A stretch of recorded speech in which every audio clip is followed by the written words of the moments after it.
ils sont peu à avoir osé prendre parti dans la guerre des clans qui divise actuellement la France. Depuis que Laura Smet a dévoilé le contenu du testament de Johnny Hallyday, qui précise qu'elle est officiellement déshéritée ainsi que son frère David, Laetitia est passée du statut de victime à celui de bourreau en l'ombre d'un instant.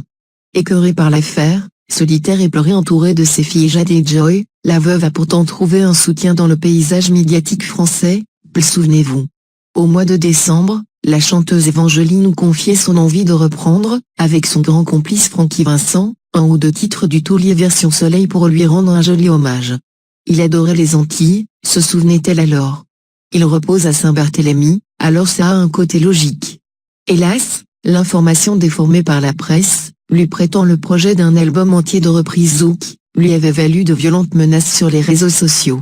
Il y a des gens qui donnaient mon adresse, a-t-elle avoué à Laurent Argelier dans l'interview sans filtre de Télé Loisirs.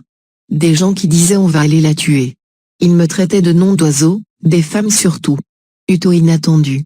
Victime d'une impressionnante vague de critiques injustifiées, Evangeline a tout de suite fait le rapprochement entre son désarroi et la guerre que mène actuellement Laetitia Hallyday. On est nées toutes les deux dans l'Hérault, a expliqué la chanteuse.